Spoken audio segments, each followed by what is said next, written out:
everyone shut up, so now you need to say something. Okay. So it looks like it's 3:45, so we might as well begin. Thank you all for coming to this TAP colloquium. Today's speaker is Professor Matt Kunz from the Princeton University with a joint appointment at Princeton Plasma Physics Laboratory. He did his undergraduate and graduate work in planetary formation and turbulence in protoplanetary disks. After getting a PhD at the University of Illinois, Champaign-Urbana, he went off to both Oxford and then Princeton on Einstein and Spitzer fellowships, and then has made his way to the faculty at Princeton University. Today he's going to be talking about waves, turbulence, heating, and transport, all in different kinds of gases, specifically plasmas. So with no further ado, I'll hand it over to Matt. Yeah, thanks so much, Chris. Really pleasure to be here. I heard from some colleagues that this room is really, really nice, and I actually really like it. It's great. The screen is amazing. I could use 16 by 9. And it's nice. Y'all are close enough that I can't lie. Right, so I want to start off, I'll touch on these things to various degrees. Some will get the short shift and some will get more attention. But hopefully, how do I advance? Oh yeah, this one. Good. So this is work with several people, but primarily with these 4 gentlemen. The most important one right now is this student because he's graduating. These people have jobs, so they'll be fine. So Lev's, he's really outstanding. He's, the whole makeup of my group has been completely transformed by his presence, so it's really a pleasure to work with him. John Esquire is now a professor at the University of Otago in New Zealand, his home country. Then Elliot and Alex Shekachik at Berkeley and Oxford. I don't have to walk over there, right? Good, so just starting with an outline. I usually don't do outlines, I like just telling a story right in, but this is enough parts to it that aren't obviously connected up front that I decided to state this up front, where we're going with this talk. So first, solar wind, low luminosity accretion flows, intracluster medium of galaxy clusters, what do they have in common? Subtitle here is why astronomers should care about heliophysics, so I'll get to that. Some open astronomy questions that plague these systems. Well, plague us, they don't plague the systems. The systems are fine. And their plasma physics counterparts. So if you were a plasma physics, trying to translate these astronomy questions into physics questions, what would you actually have to be addressing? So this is, why astronomers should care about plasma physics. The next part goes through sort of a program of research to address these questions that I'll raise in sort of 2 parts. The first being just what are the basic building blocks of plasma physics just in isolation as concerns these systems, and then the next thing is throw them all together, see how it plays out in some sort of broader astrophysical context, and this is why plasma physicists should care about astronomy, and this is the opposite, because there's a whole bunch of really, really great plasma physics, which is low-hanging fruit actually, that's motivated by astrophysics, which if you were ignorant of astronomy, you might not pay attention to. This is usually where I run out of time, so then I'll probably skip ahead and maybe get to some lessons learned. Good, so just to go through those systems at the beginning, I'll just go quickly through them to orient everybody and also to highlight some useful numbers. So solar wind, about 10 to the minus 14 solar masses per year leak off of the sun in a wind, which you can see here. The velocity of this wind, it's something around 400 kilometers per second. There's fast wind and slow wind. I'm not going to get into any of that in this talk. So for our purposes, it's just several hundred kilometers per second. The things that I want to get into in this talk are just some numbers that concern the near-Earth solar wind. So if you go around the Earth, the number density of the solar wind is about 10 particles per cubic centimeter. The temperature is 10 eV, and the magnetic field is about 50 microgauss. And if you take these numbers and you put in, what's the Coulomb mean free path between particle-particle interactions, It's about 1 AU, so it's a collisionless system on the largest scales. Whereas the ion-Larmor scale, so what's denoted here, rho I, is 6 orders of magnitude smaller. So, as many of you in the audience know, but I'm just going through it, it's a strongly magnetized plasma, where the ion-Larmor frequency is about 1 hertz in the near sun. So just take those numbers, hold on to them, we'll come back to them after I go through the other systems. So the next one, which is also near and dear to Arizona, recently is the Galactic Center. If Demetrius gave me a picture, I could actually put it there of the event horizon. But in the meantime, here's just Chandra X-ray observation of the innermost 3 parsecs in the Galactic Center, where there's a 4 million solar mass black hole.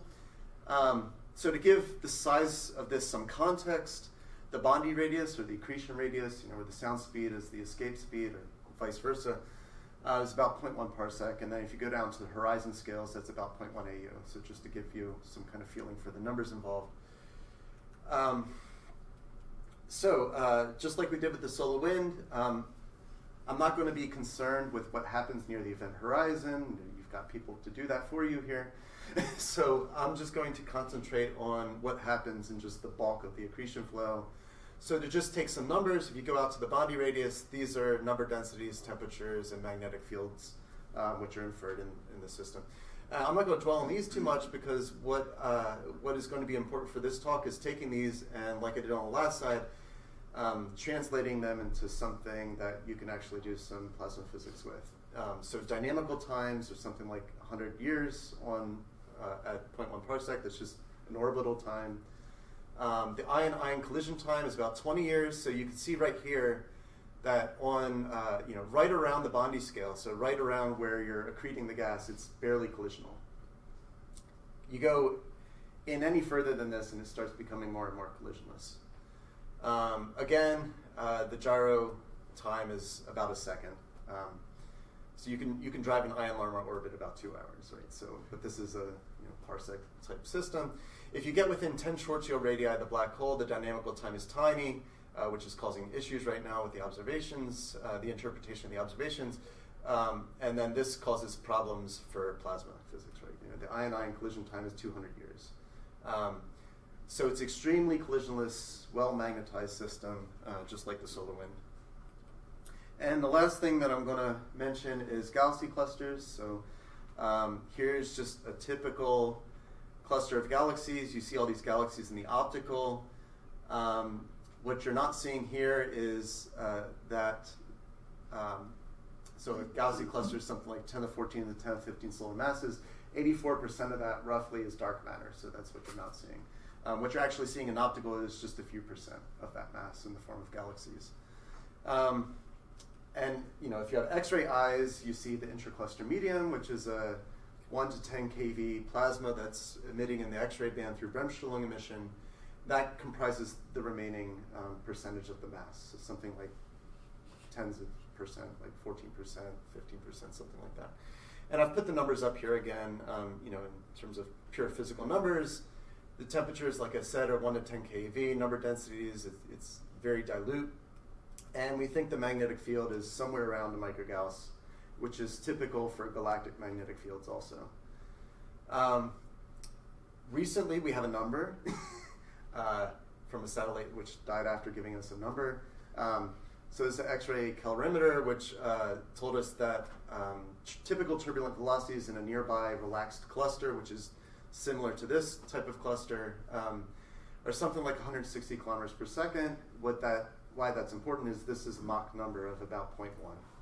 So there's subsonic turbulence in these clusters. The sound speed is something like 1,000 kilometers per second, Perseus. So it's low Mach number of turbulence occurring in a stratified plasma,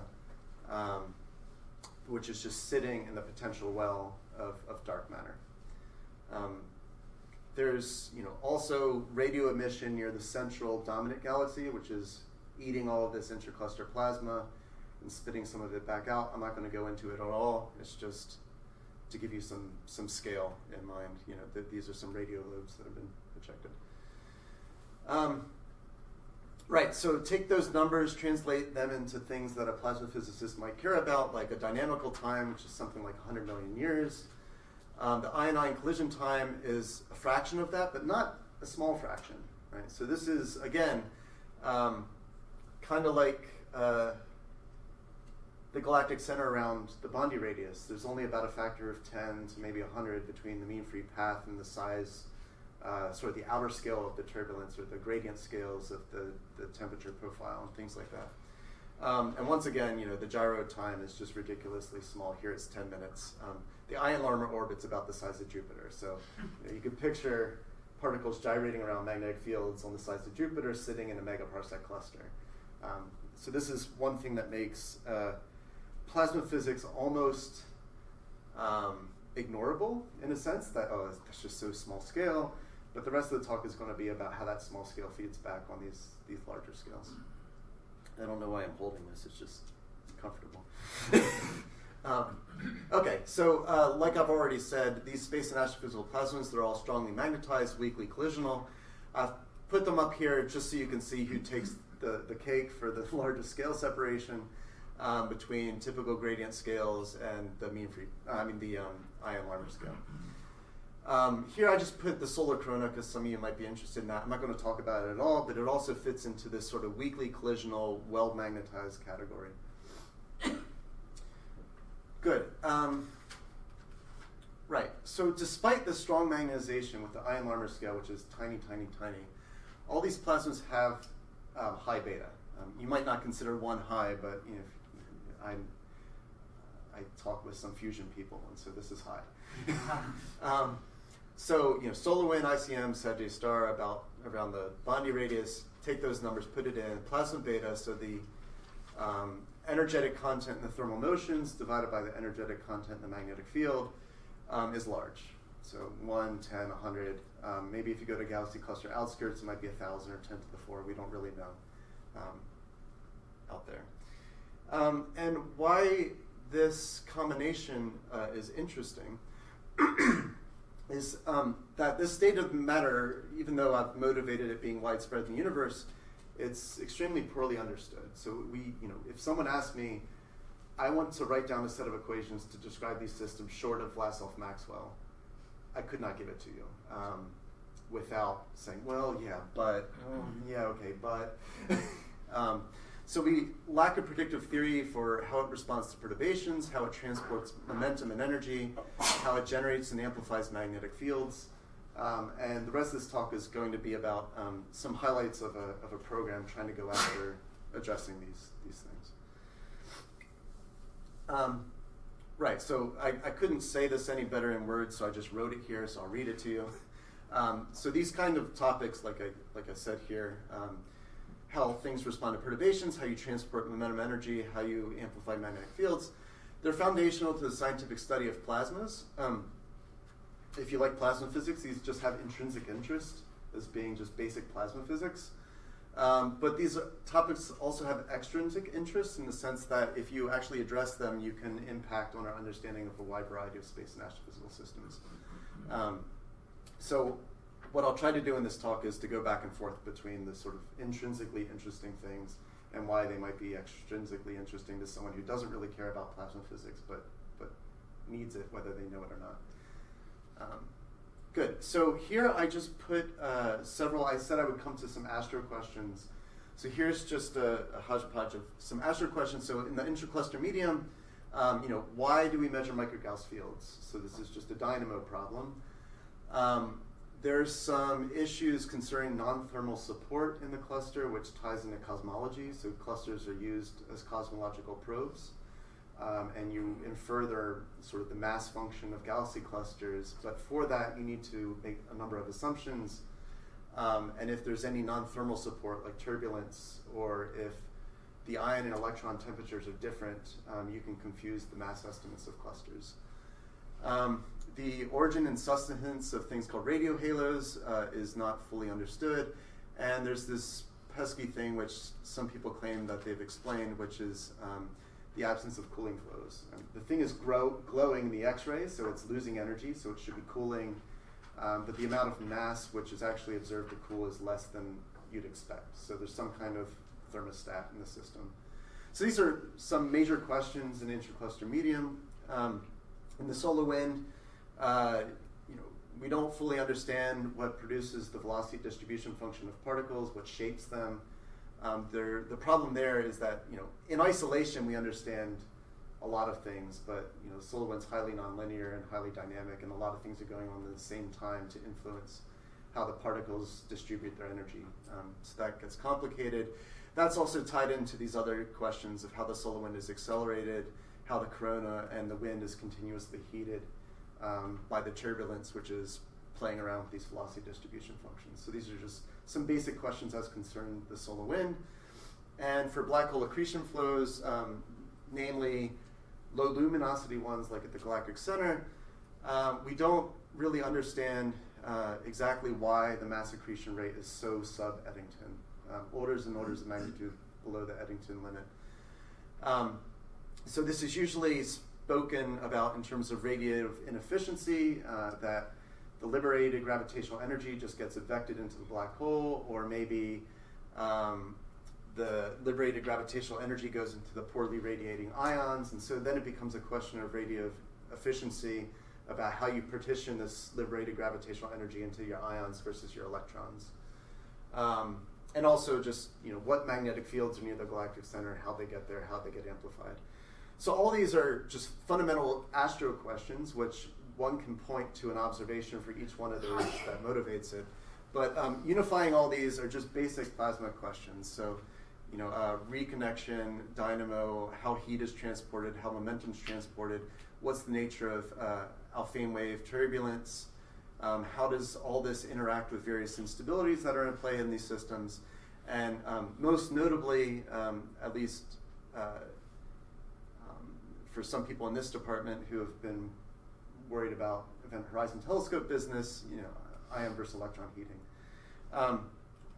So the common theme in the rest of the talk will take this sort of commonality and leverage it and say, well, we want to know the material properties of this kind of plasma. So take a plasma, magnetize it, make it weakly collisional, make the magnetic field have low energy density compared to the thermal energy, and just ask what's its effective collisionality, what's its effective viscosity, how well does it conduct heat, what's the effective resistivity if it's not dominated by just Spitzer resistivity, what's the cause and effect of wave-particle interactions. Remember, the particle-particle mean free path is quite long, so wave-particle interactions supplant that route for dissipation in a lot of these systems.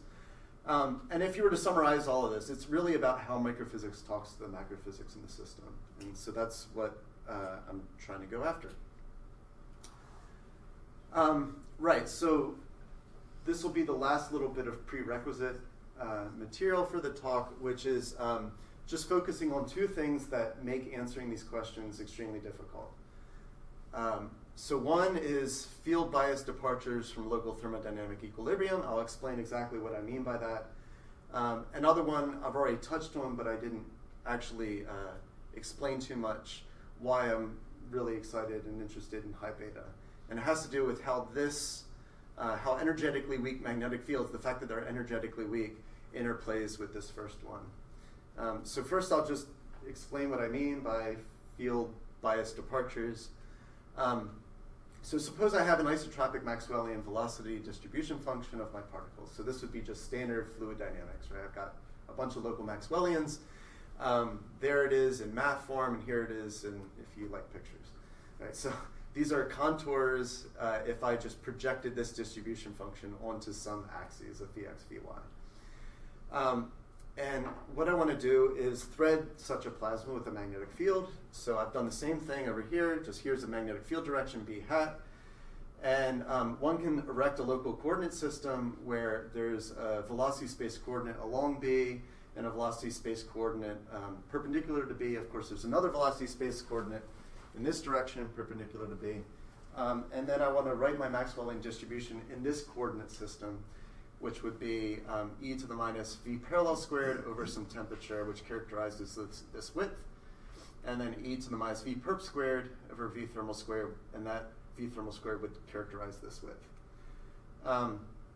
So so far there's no field bias here, but if you have a magnetized plasma, there's just natural things which lead to biases, and one of them is just adiabatic invariance.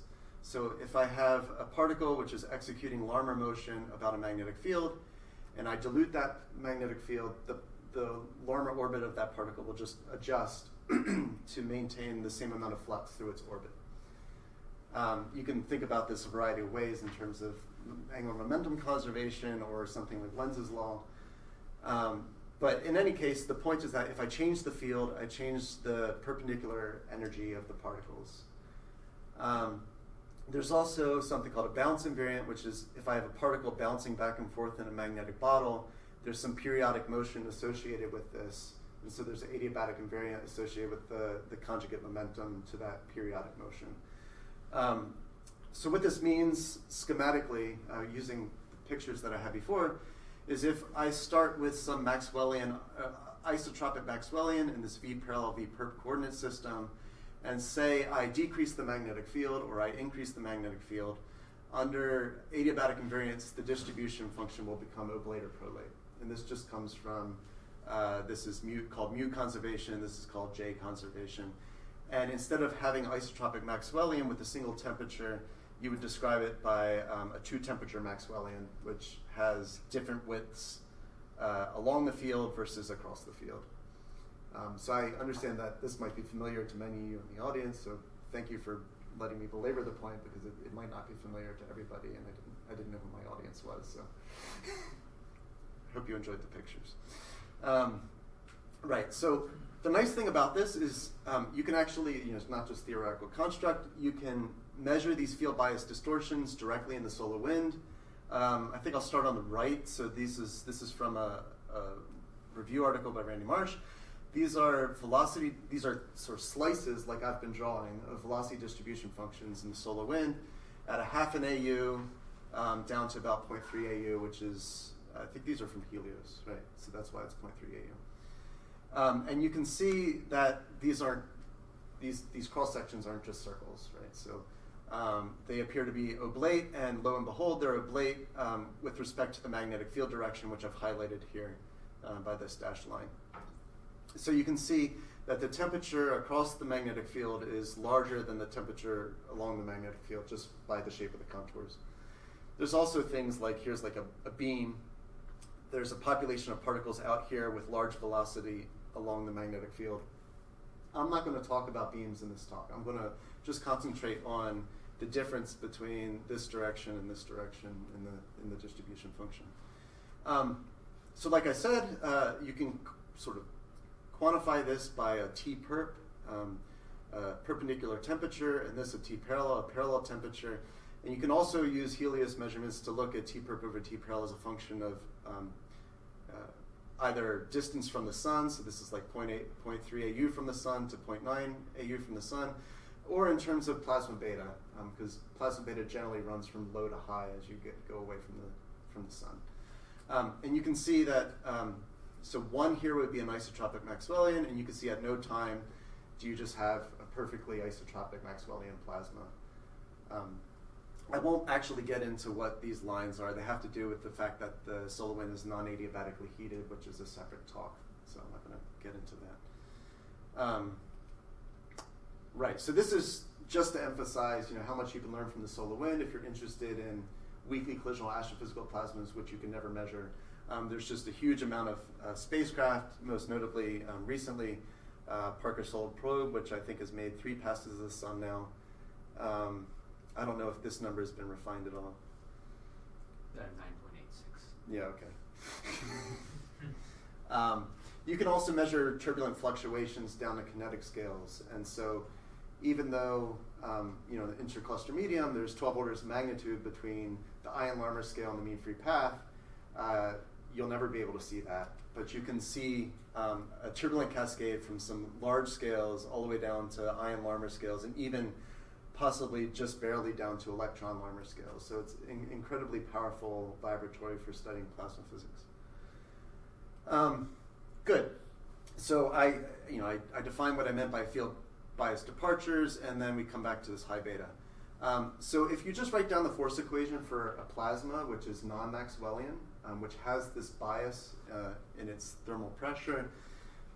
This is just MA, and these are all the forces. There's the magnetic pressure and the magnetic tension. But if you're just used to ideal MHD, you're not used to seeing a perp right here on this P, and you're not used to seeing this. So if you have any anisotropy in your distribution function, this gives you a pressure anisotropy, which shows up in your equations as accompanying the magnetic tension. And why this is important is you can rewrite this term. If I just pull out the pressure, this first term is 2 over the plasma beta. This other term is, it measures how non-Maxwellian your distribution function is. And the important thing about being high beta is if beta is really large, this is a tiny number, meaning your tension is weak. That's kind of, if beta is large. But importantly, this means that this can be just a tiny number to compete with the magnetic tension.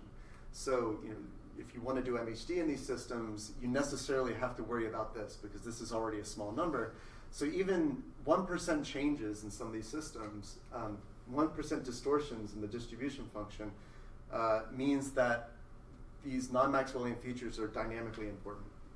And the classic example of this is if this term right here is minus that term right there, the entire tension term shuts off.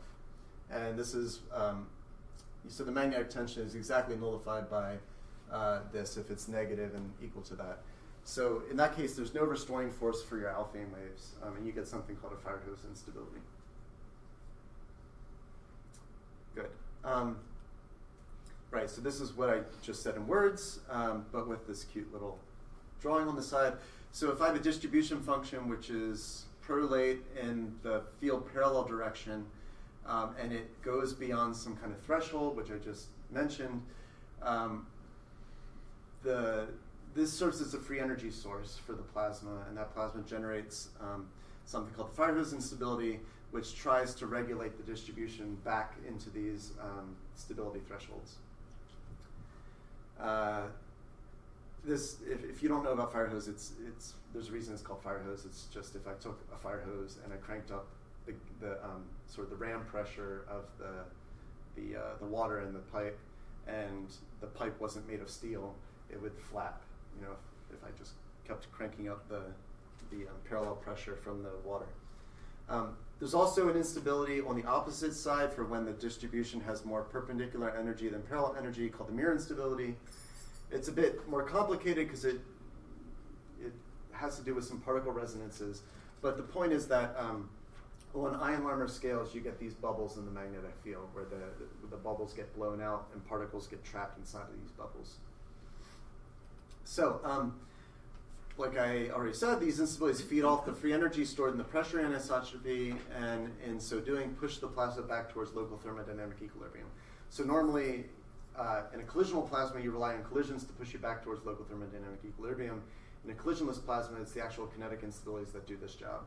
And there's evidence for this in the near-solar wind, so you'll see this kind of plot a few times in this talk, which is, again, the T-perp over T-parallel versus plasma beta. And this is just a bunch of data taken from the wind spacecraft. And there's a fire hose threshold here and a mirror threshold here. And you'll see that the data is sort of loath to cross these thresholds because as soon as it crosses it, it's unstable. The plasma, the magnetic field grows off of that free energy and drives you back towards marginal stability. And you can actually see these fluctuations in the solar wind. You could just measure the magnetic field and look, and you can find mirrors and you can find fire hose fluctuations. Good, so that's half an hour of prerequisite material. I hope that was necessary. Otherwise, I just spent half an hour. Okay, good. Right, so returning to the issue at hand. So to rigorously solve some problems posed by the solar wind, black hole accretion flows, and intracluster medium, we must understand the material properties of the state of matter.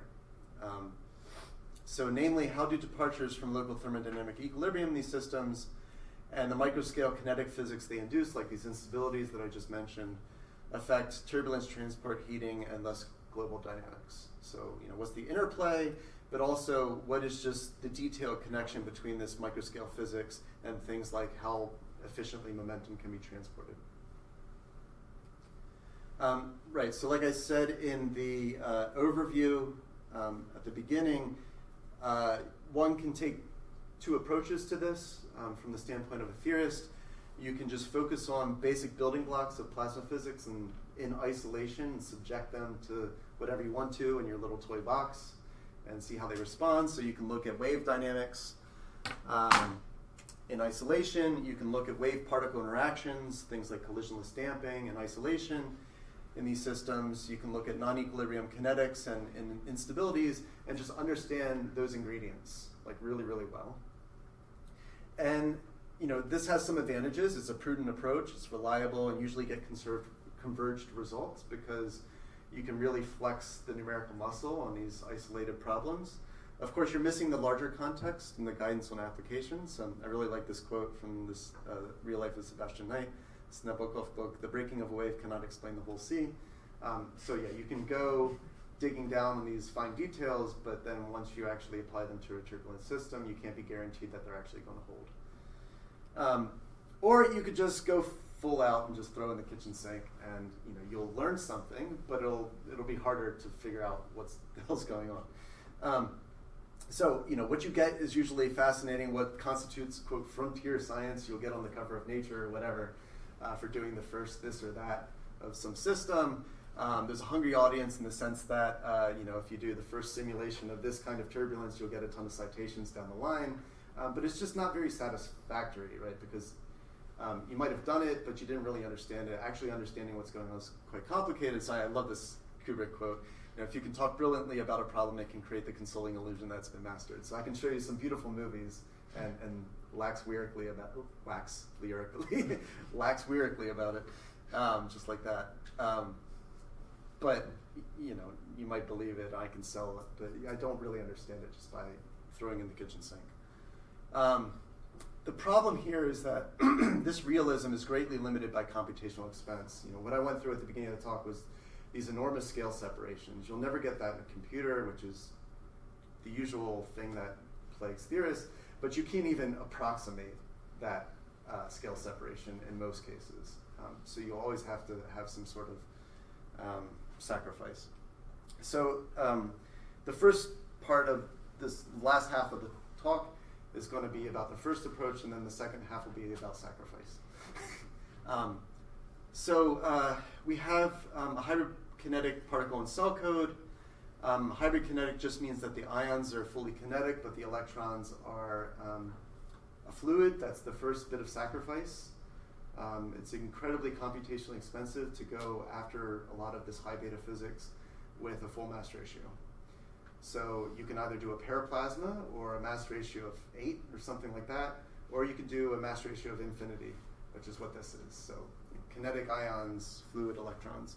And we'll just look at a few things, little bits of physics, like how those instabilities I showed you actually saturate, what they do to the collisionality of the plasma, how alphane waves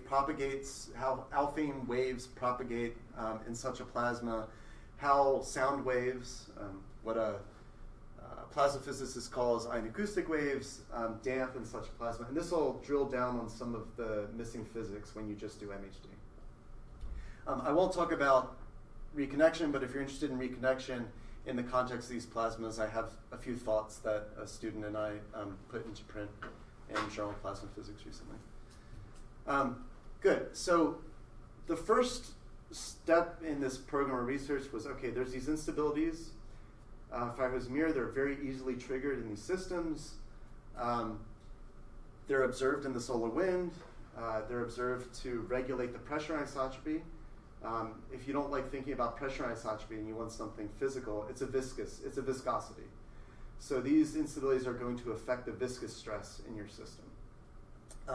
So you want to know how they saturate, how they set this viscous stress. And one way of doing that, just in isolation, is to abstract a little patch of turbulence, say, approximate it locally, just like a linear shear flow, as you do, and embed a magnetic field in that linear shear flow and just stretch it. And what happens is you stretch the magnetic field through adiabatic invariance, you push the plasma out of local thermodynamic equilibrium, and then you can see how it responds to being pushed out. So this is what's being done here. I'll just show 2 movies and explain one at a time. So on the left, you just set up the situation where you've got a magnetic field in this direction, a linear velocity shear in this direction. The box is hundreds of Larmor radii in both directions. So you're focusing in on Larmor scale physics. And what happens is here you're going to decrease the magnetic field. It's going to push you towards being unstable to the fire hose instability, which you'll see in color show up. And if you want something to look at, you can look at that little guy. So he's going like this because he's just doing Larmor motion. And all that stuff is fire hose instability, and what you'll see is that particle just got kicked. And if you try to follow it, you'll see it's just, it goes around, it gets stuck, and then it goes kicks, and it got kicked back the other way. And what you're looking at is collisionality, right? So in the absence of particle-particle collisions in these plasmas, these are your collisions. It's particles scattering off of small-scale irregularities in the magnetic field, which are only there because the distribution function is out of equilibrium. What is the color bar again? Yeah, sorry. Yeah, it should be labeled. The color are magnetic field fluctuations, which are out of the board. So you can see the field lines that are slightly perturbed, but the color is delta B over B in this direction. So that's fire hose is polarized in that way. And you see right at the beginning, it's sort of happily gyrating, and then it eventually finds a Larmor scale structure and gets kicked. So punchline just from that is there's a whole bunch of diagnostics here. I'm not showing, I'm just showing the pretty picture because, like I said, but this is something I actually understand to go with the movie. So we've very carefully diagnosed what that effective collisionality is. So on the right-hand side is a situation which ends up being mirror unstable, and I'll invite you to look at 2 particles. So here's a particle here, here's a particle here, and now this time the color will be a change in field strength. It won't be one component out of the board, it'll be just delta B. So that's here, the 2 are just streaming along field lines and undergoing Larmor motion, and you see one of them got stuck here. So that guy is stuck in a magnetic bottle. And as time goes on, you'll see these magnetic bottles get deeper and deeper. Like you see this giant bottle right there. More and more particles end up like this guy. And as they're stuck in these valleys, they cool. And it's one way of keeping the system marginally stable. It's a bit harder to explain. I don't want to go back into it in detail, but I want to get to this oversimplified punchline, is that if you want to know what the effective mean free path is in such a plasma, if it's a turbulent plasma, this mean free path is given in terms of sort of the outer scale, the plasma beta, and the Mach number. It has nothing to do with collisions, right? So you measure the collisionality, and then you ask, what's the effective mean free path based on this collisionality? You can also express this in terms of a Reynolds number if you like. These kind of mirrors on this side also suppress electron conduction by a factor of 5, which is something of relevance in the intracluster medium, but I'm not going to go into that. Good. So that was just the first case where you just impose a shear, and you say the shear is immutable. How does the system respond to it? Now you can actually have a self-consistent shear, which is just an Alfvén wave. So this was a cute thought experiment that John Esquire came up with, published in AppJ Letters about 3 years ago. It's a very simple thought experiment. Just take a magnetic field line and bend it. And if you just let it go, this will drive a shear Alfvén wave in any normal plasma. But you can ask just this thought experiment and say, okay, if I let this go, this magnetic field is going to relax and it's going to straighten out. And you can ask, all right, so the magnetic field is decreased. How much pressure anisotropy was just driven by that decrease in the magnetic field, just through adiabatic invariance? It's very simple calculation. So you start with the Maxwellian, you decrease the magnetic field, your distribution function ends up looking like this, and you can answer that question. The problem is that this is the fire hose boundary, and you can just compare these things and say if delta B over B of that Alfvén wave were bigger than 1 over square root of beta, the system will go fire hose and stable. And what happens that in that instability boundary, remember, is that the magnetic tension goes away. So you really tried to make an Alfvén wave. The thing started relaxing, and as it relaxed, it shut off its tension just by driving the system out of equilibrium. The key point, though, is that beta is like 100.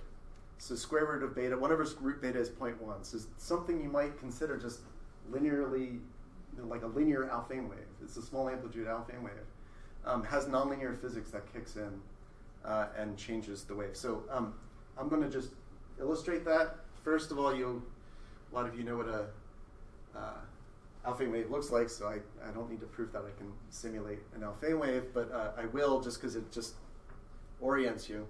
So here's a magnetic field along this direction, a guide field, and the color is just that I've pushed that magnetic field in this direction just a little bit, and I've pushed that magnetic field in this direction a little bit. So there's a sinusoidal perturbation in the field, and if I just let that go in an MHD code, it'll just oscillate like a standing wave, up and down, up and down, and up and down. So if I do that same experiment in a kinetic code, in a collisionless system, you'll see the following movies. This movie here is the counterpart of what you just saw. This is the magnetic field in this perpendicular plane. So in the MHD, that shouldn't even be there. The wave should just go up and down, up and down, up and down. And then this last panel is it's a measure of how unstable the system is. So right now, the reason that it's yellow is that this thing is 0, which means I just started with the isotropic Maxwellian. And so I'm going to let this thing go, and so the tension, the field lines are just going to try to straighten out the magnetic field. And there's 2 things you should notice. One is that this gets bluer and bluer, which means that the relaxation of that field drove pressure anisotropy in the distribution. And once this thing crosses -1, that's this threshold for instability, and you see all this small scale stuff. These are all Larmor scale things. So this box is 1,000 ion Larmor scales long. You see all this small stuff, and that's fire hose. And then if I keep it running, that Alfvén wave just sits there and decays. So I think by the end of this movie, the wave should have gone up, down, but it just went, and it just dies. So this leads to this fun conclusion that linearly polarized Alfvén waves, they can't be sustained in such plasmas if their amplitudes are bigger than this. So there's a dynamic constraint which is applied to long wavelengths, which is due to what happens at small wavelengths. So there's a pressure anisotropy driven by the Alfvén wave. It nullifies the magnetic tension, drives these instabilities, and ultimately they give the plasma a sense of viscosity, which decays the wave. So Jono named this thing interruption. So I think that's quite a cute little experiment. You could play another experiment with just sound waves. Okay, so that was Alfvén waves. Let's do something with sound waves. If I look at just small amplitude sound waves in just like an MHD plasma, and I can write down the dispersion relation, and it's just the frequency squared is k squared a squared, so this is just sound wave, that's the square of the sound speed. And if there's some viscosity, there will be some viscous losses. It's quite simple. But for viscous losses, and if you care about wave steepening and the shocks and stuff, whatever, sound waves just propagate fine. If you do the same thing in a collisionless plasma, this is the dispersion relation that you'll find. It depends on the plasma dispersion function and the ratio of ion to electron temperatures, but you don't care about that. The main point is that this is the decay rate of the wave, and this is the oscillation frequency of the wave, and they're comparable, meaning that you try to launch a sound wave, and in one wave period it decays. So that's just due to classic Landau damping. So the particles can free stream along this magnetic field. They maintain a resonance with this wave, and they just leach energy out of the wave, decaying it in one oscillation period. So Alex Shekachikin has these lecture notes So after this, he says, in a collisionless hot plasma, no one will hear you scream. You know, if you know the... God, I can't... Alien. I'm like, what is it? Alien. So the punchline that I'll give you, it's, no one will hear you whisper, but everyone will hear you scream. And so I'll explain what I mean by that. So you can be more precise with the calculation, but you can calculate the pressure anisotropy generated by the sound wave. And it looks something like just the rate of change, or the difference between the initial density fluctuation and the density fluctuation at any time. So there are regions in the wave where the density goes up and regions in the wave where the density goes down. And wherever the density decreases, the distribution function will get distorted in this way. And it might get pushed over a fire hose threshold if you're at high beta. Or if you're in a region where the density increases, your distribution function will get distorted in this way. And it'll be over this threshold. And now what you have to ask is, okay, now I'm trying to land out this sound wave in the presence of this gunk that I showed you the movie of earlier. So this is, whenever people teach land-out damping, they talk about waves, surfers of waves. So this is what is going to happen. Right? So you're going to have a surfer, and all this stuff will be fire hose and mirror instabilities, and there's no way that this guy can land-out amp the wave energy because he's just getting kicked all over the place. So you can set this up in a hybrid code. So this is RMS density fluctuation. The thing just oscillates up and down in land-out amps. And this is just, that dashed line right there is the linear land-out damping rate. And lo and behold, the code works. It just damps the sound wave. This line right here is 1 over beta. And if delta n over n starts bigger than this line, that's what happens. So it land-out amps for a little while until it generates the pressure anisotropy. And then it triggers all this stuff, which I'll show you in the movie on the next slide, which ultimately impedes its land-out damping because the surfer can't ride the wave anymore. He gets just kicked all over the place. So this is just a dimensionless measure of that pressure anisotropy. If it's an isotropic Maxwellian, this would just be 0. But you can see as the wave starts to oscillate and decay, it makes pressure anisotropy both positive and negative, and it goes past these mirror and fire hose thresholds. So let me show you just a movie of that. So what's going on in that calculation is that we took a very long box, just like before. There's a guide field along this direction. The box is 1,000 ion Larmor scales long and a little bit thick in here. And in this top plot, what you'll see is the pressure anisotropy. So if it's 0, you just have an isotropic Maxwellian, and it's like MHD. But you'll see that it's non-zero, and then as soon as, I don't know why it doesn't show it. There should just be a line right across here at 0. But you'll see it depart, and as soon as it gets into these yellow regions, what you'll see is a whole burst of magnetic field fluctuations, which are due to these instabilities. So there, and then boom, it regulates it to the threshold, and then this gets brought down and regulates to the threshold, and then, if you're a particle trying to maintain resonance with the wave, you've got to navigate all this stuff.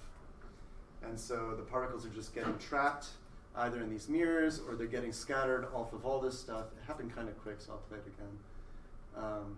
Boom. And then boom. So these are mirror modes, these are fire hose modes. And the great thing about a PIC code, if you use enough particles per cell, is you can actually look at the particles, you can calculate their collision frequency. And so this is space-time plot. This is space along the oscillation. The density wave is in this direction, and this is time, and the color is telling you local collision frequency in any part of the box. Initially, it's dark blue, which means 0 collisions. It's a collisionless code. But then as soon as all the system erupts with all these magnetic inhomogeneities, you start scattering particles, and you get this big burst of collisionality. And I really like this next plot. Like, you can look at some particles, you can follow them as they traverse all this mess. This is their magnetic moment, which should be conserved in a collisionless plasma, and it is conserved for a little while, and then it encounters a magnetic field inhomogeneity and gets scattered and breaks its adiabatic invariant. there's some particles that come up here and they meet those mirrors, and then this is V parallel. So the fact that this is just going like this means the particle is just trapped in that mirror. So instead of surfing a storm, the wave went past you and you were just going like this, or you're just getting kicked off the wave constantly.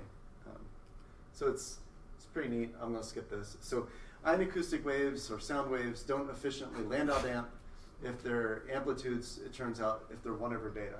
Now this can be a very small number, right? So if beta is 100, this is a 1% sound wave, tiny sound wave, and the kinetic theory of even just that basic sound wave is wrong if you're in a high beta collisionless plasma. There's might be some evidence for this in certain portions of the solar wind. There's some idea that Daniel Bouchard worked out where compressive fluctuations in the solar wind become more fluid-like exactly because they trigger these instabilities. And so we just have sort of an ab initio proof of this idea. So we call this self-sustaining sound. Right, so summary so far. Alpha waves, compressive fluctuations. I didn't talk about reconnection, but it's true. They're all affected in weakly collisional high beta plasmas because of pressure anisotropy and these instabilities that feed off of it. This should modify our understanding of turbulence, transport, heating, cosmic ray diffusion, because the cosmic rays are also potentially scattering off of some of these fluctuations. Right, so which brings us to the second approach, and I'm going to start wrapping up. I knew I was going to run out of time. So what I'm going to do is skip through some things and focus on my student's part, because he's on the job market instead of my work. One thing I'm not going to talk about at all is some work in dynamo that a recently graduated student, so he already has a job, so I won't talk about his stuff. Really interesting stuff about dynamo in a collisionless plasma. I had done some work on MRI turbulence that I thought that I might talk about because there's a number of people here interested in magnetorotational turbulence. I think I'm going to skip quickly through that and get to just basic alphanic turbulence, because I've already showed you what happens to alphane waves. So you might ask, if you actually have a fully developed alphane wave turbulence, how does all this play out? And there's also some predictions here for solar wind that people can go after. So I think I'll go with that. So the only thing that I'm going to say about MRI is that in an accretion disk, angular momentum transport is generally attributed to Reynolds stress, so correlations in radial and azimuthal velocities, Maxwell stress, correlations between radial and azimuthal magnetic fields. But if you're out of local thermodynamic equilibrium, there's also a viscous stress due to the pressure anisotropy. And what's neat about this is that the MRI, if you do an MRI simulation, so magnetorotational turbulence in an accretion disk, and you do this in MHD, it's usually dominated, the transport's usually dominated by the Maxwell stress. But I just said, P perp minus P parallel over this can be order 1. It could even be -1, in which case you could have a perfectly robust Maxwell stress that transports 0 angular momentum because it's being exactly set off by the viscous stress. Likewise, for a given Maxwell stress, here you could essentially almost double the effective transport just from the perturbations in the distribution function that accompany these magnetic field fluctuations. We had done numerical studies of this. I won't go through it. I just wanted to point out that this is the way in which it matters. So sorry, but pretty pictures, stuff. I'm here until tomorrow, so if you're interested in this, we can talk. I just wanted to quickly advertise this work. Like I said, you want to. We looked at alphane waves in certain contexts. You want to do this in a fully turbulent system. So one way of doing that is taking this kinetic code, setting up a box that has a guide field in it, stirring at the largest scale. So you're just stirring time-correlated incompressible turbulence at the outer scale. So schematically, on energy versus K, you're injecting some energy here. There's some sort of supposed inertial range like you normally might have. And then there's an ion Larmor scale, an electron Larmor scale, and you might take out some of that energy at different points in this cascade. But there's all these micro instabilities that I just talked about going on, which would, on this plot, mean that you're directly transferring this large-scale energy all the way down to the ion Larmor scale where they grow. So one would like to know how these non-local transfers interact with this typical local scale-by-scale transfer of energy and turbulence. So what we did was set up this box, stir. We did a variety of beta, a variety of different box aspect ratios. Here's the number of cells if you care about those kinds of things. And I'm just going to show a few results from that and then wrap up. So this on the left is a slice in the plane which is perpendicular to the guide field. And this is a slice in the plane parallel to the guide field. And right now there's just no fluctuations at all. It's a pristine plasma. It's the magnetic field and the density. And as I start playing this, it's a beta 16 plasma. You'll see fluctuations start to develop. So this thing is bouncing around. So that's peak noise at small amplitudes. These things are magnetic mirrors, which were generated. And then there's some ion cyclotron instabilities that arise. And then the system, you're continually driving the system. And so it's trying to get into a steady state, but one thing that's happening that I'll show you on another slide is that the pressure anisotropy that these fluctuations generate are actually interfering with the ability to sustain this turbulence. So you have to drive quite hard. Then what happens is, so I'm just going to skip this bit. If you drive hard enough, this is the same movie just sped up, and then so I can let it run for a longer time. If you stir for long enough, you have all of these small-scale bumps and wiggles due to these instabilities. And the earlier part of the talk was to motivate that all these bumps and wiggles serve as scattering sites.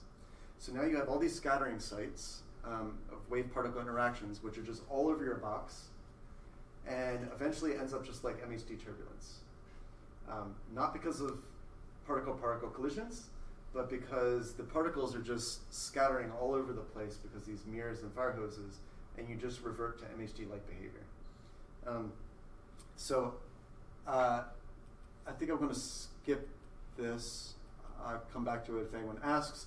The only difference from MHD behavior is that these are magnetic and kinetic and density spectra in K-space. And if you just had Coleridge-Street-Hard turbulence, this should be minus 5/3. But we observed this slight flattening in the magnetic field spectrum here and here near ion Larmor scales, which we can explain. And I've been talking a lot with Chris Klein about going after some of this in the solar wind, the non-Maxwellian pieces of the solar wind, trying to make a connection between what you see in the electromagnetic turbulence versus what you see in the velocity distribution functions. So I'm going to skip to just this. This is the 0th order lesson learned from this talk, is that kinetic Larmor scale instabilities in many cases restore fluid-like behavior to collisionless systems by limiting departures from local thermodynamic equilibrium. John O'Square has this really nice schematic of this, where there's some large-scale forces, they create a smooth flow in some magnetic field, and if you change the magnetic field, this ultimately creates an unstable plasma by pushing you out of thermodynamic equilibrium. You get all these micro-instabilities, and then through affecting the effective viscosity and other transport coefficients, feedback on the large-scale motions. So we're trying to see that play out in a variety of contexts. So I showed you Alfvén waves can be screwed around with. Collisionless damping can be stifled. I didn't show you this. Ion versus electron heating is affected by these instabilities. Transport can be modified to sort of order one. 3D kinetic simulations of magnetorotational turbulence and plasma dynamo, which I didn't talk about, are now within reach, even though they're a bit expensive. And this kind of ties into the 0th order lesson, is that collisionless plasma acts very much like a high Prandtl number plasma. with an effective viscosity, which is just engendered in the plasma by these wave-particle interactions. You can actually compute an effective viscous scale, which is not a Coulomb viscous scale. It's just a collisionless viscous scale based on these instabilities. So it's just some roads ahead. I'm just going to leave this up here. It's just some advertisements for some things that I've been thinking about that I'd be happy to talk with you about if you're interested. But this is really the thing that faces people like me who are interested in doing this small scale stuff, but making the connection between that and the large scale stuff, which is being creative to overcome the perils of large scale separation. It's just extremely difficult to do things like this in particle and cell codes, just because of expense. In most cases, actually, the expense scales with the scale separation to the 4th power. So you want to double your scale separation. That's going to cost you a lot in CPU hours. So you have to start getting creative about maybe what subgrid models you use, or what kind of reduced treatments of electron scale kinetics that you might want to use. So there's a lot of, I wouldn't say low-hanging fruit there, but there's a lot of fruit there to be done. That as soon as you can crack this, you can really start to open a lot of doors. So thank you so much. Sorry I went over. Do we have any questions? So you mentioned the momentum transport Yeah. through viscosity, but is the same momentum transformation transport for a larger scale, like on 100 parsecs? Yeah. So the viscosity. What is viscosity? It's in a plasma. It's deviations from isotropic Maxwellian. So what's going on is that normally collisions relax that, and in doing so, they viscously damp motions. In this plasma, these instabilities relax that viscous stress, and so they govern how much that stress can dissipate the motions. So there's an additional stress on your plasma. It's governed by the small scales, but that stress acts at large scales. It's just being governed by physics at small scales. Because, like if I were to write, like I had written down a momentum equation earlier on, blah, blah, blah, blah, blah, and then there was this, and there's tension, and there's this pressure anisotropy, which is essentially a viscous stress. And this thing is acting on sort of fluid scales, but the size of it is completely governed by the microphysics.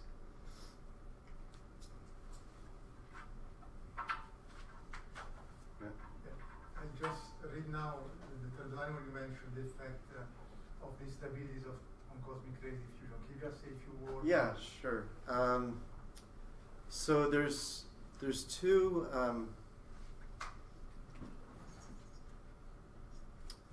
Two issues concerning cosmic ray diffusion in the intracluster medium.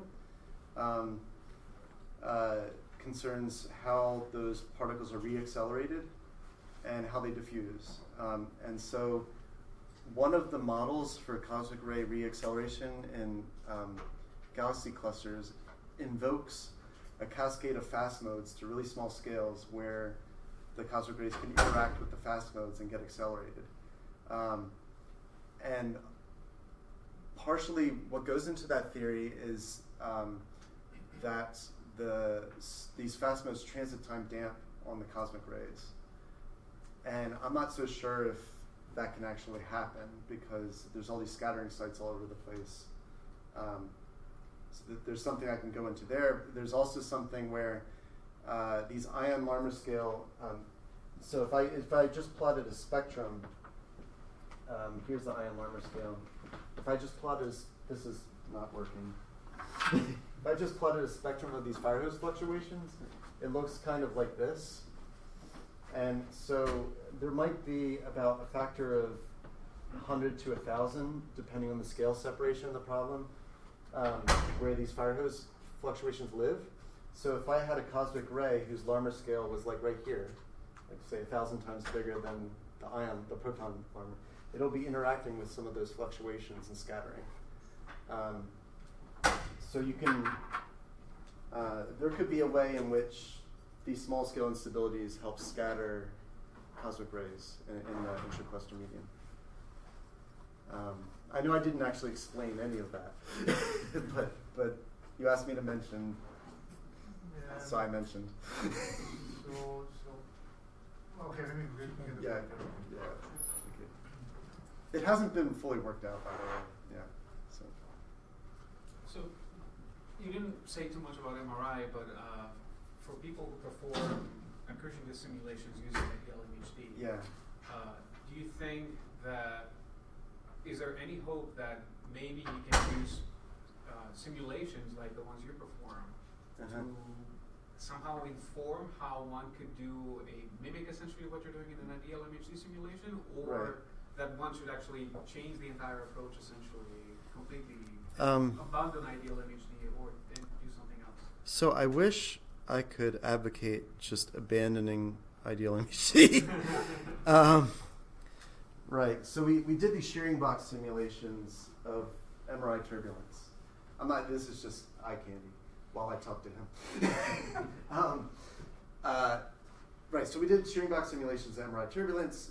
You can measure the stress. You can measure the amount of heating.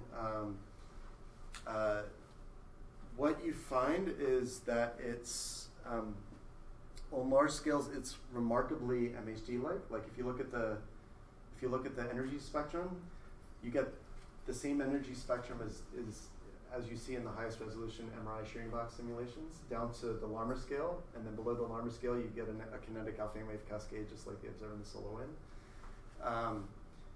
You get a Maxwell stress, which is comparable to what's seen in MHD simulations.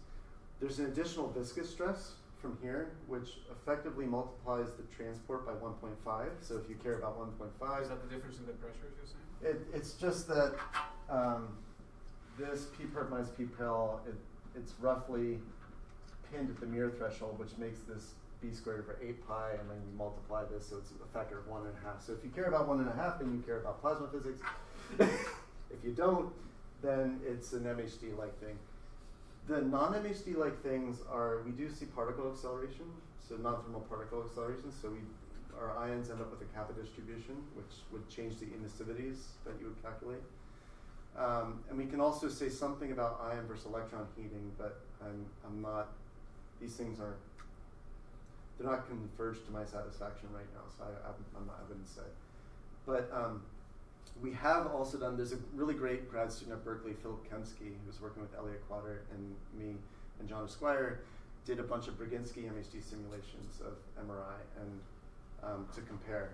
And we found that our kinetic simulations were more like the MHD ones than the Brzezinski were. In other words, the kinetic simulations were,